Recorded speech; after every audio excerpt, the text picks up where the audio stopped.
திருப்பூர் மக்களுக்கு வணக்கம். நான் உங்கள் மன்மகன் பேசுகிறேன். இன்றைக்கி நம்ம கொண்டு வந்துக்கிறது சூப்பரான ஒரு தோட்டங்க. நம்மளுக்கு பாதை வந்து உள்ளெல்லாம் கிடையாதுங்க, ரோட்டு மேலேயே இருக்குதுங்க நம்மளுக்கு. அதே சமயத்தில் வீடு பார்த்திங்கன்னா கிட்டத்தட்ட 500 ஸ்கொயர் ஃபீட்டில் சூப்பராக 2 பெட்ரூமோட சூப்பராக வீடு இருக்குங்க. அதே சமயத்தில் கிட்டத்தட்ட 3000 ஸ்கொயர் ஃபீட் குடோன் ஒன்று இருக்குதுங்க, கம்பெனிக்கு வாடகை போடுறது போல். அதுபோக நெல்லி மருதாணின்னு நிறைய மரம் இருக்குதுங்க. நம்ம தோட்டத்தினுடைய அளவு பார்த்திங்கன்னா மொத்தம் 1 ஏக்கருங்க. ஒரு பீஸ்ஃபுல்லான லைஃப் இல்லை, நம்ம ஒரு தோட்டம் வாங்கி போடணும், ஒரு ஃபார்ம் ஹவுஸோடு வாங்கி போடணுன்னா பெஸ்ட்டு ப்ராப்பர்ட்டிங்க. நீங்கள் வந்து மட்டும் விசிட் பண்ணி பாருங்கள், அப்படி ஒரு சூப்பரான இடங்க. கண்டிப்பாக மிஸ் பண்ணிடாதீங்க. 25 தென்னை மரம் இருக்குதுங்க. அது எல்லாமே காப்பு கண்டிஷன் இருக்குது, சூப்பராக மெயின்டைன் பண்ணிக்கிறாங்க.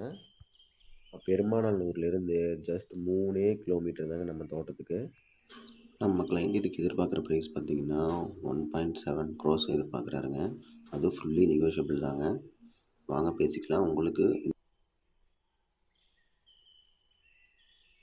திருப்பூர் மக்களுக்கு வணக்கம். நான் உங்கள் மன்மகன் பேசுகிறேன். இன்றைக்கி நம்ம கொண்டு வந்துக்கிறது சூப்பரான ஒரு தோட்டங்க. நம்மளுக்கு பாதை வந்து உள்ளெல்லாம் கிடையாதுங்க, ரோட்டு மேலேயே இருக்குதுங்க நம்மளுக்கு. அதே சமயத்தில் வீடு பார்த்திங்கன்னா கிட்டத்தட்ட 500 ஸ்கொயர் ஃபீட்டில் சூப்பராக 2 பெட்ரூமோட சூப்பராக வீடு இருக்குதுங்க. அதே சமயத்தில் கிட்டத்தட்ட 3000 ஸ்கொயர் ஃபீட் குடோன் ஒன்று இருக்குதுங்க, கம்பெனிக்கு வாடகை போடுறது போல். அதுபோக நெல்லி மருதாணின்னு நிறைய மரம் இருக்குதுங்க.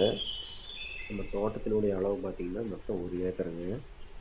ஒரு பீஸ்ஃபுல்லான லைஃப் இல்லை, நம்ம ஒரு தோட்டம் வாங்கி போடணும், ஒரு ஃபார்ம் ஹவுஸோடு வாங்கி போடணுன்னா பெஸ்ட்டு ப்ராப்பர்ட்டிங்க. நீங்கள் வந்து மட்டும் விசிட் பண்ணி பாருங்கள், அப்படி ஒரு சூப்பரான இடங்க. கண்டிப்பாக மிஸ் பண்ணிடாதீங்க.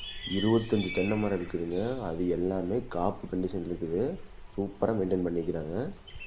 அதோடு சேர்த்து 2 பனைமரம் இருக்குதுங்க, அது நொங்குங்களோட காய்ச்சிருக்கு. நம்ம கிளைண்ட் பார்த்தீங்கன்னா இந்த தோட்டத்துக்கு மொத்தமாகவே 1.70 தாங்க சொல்லியிருக்காது. அது நெகோஷியபிள் தாங்க. முடிஞ்ச அளவுக்கு நான் கம்மி பண்ணி தரேங்க.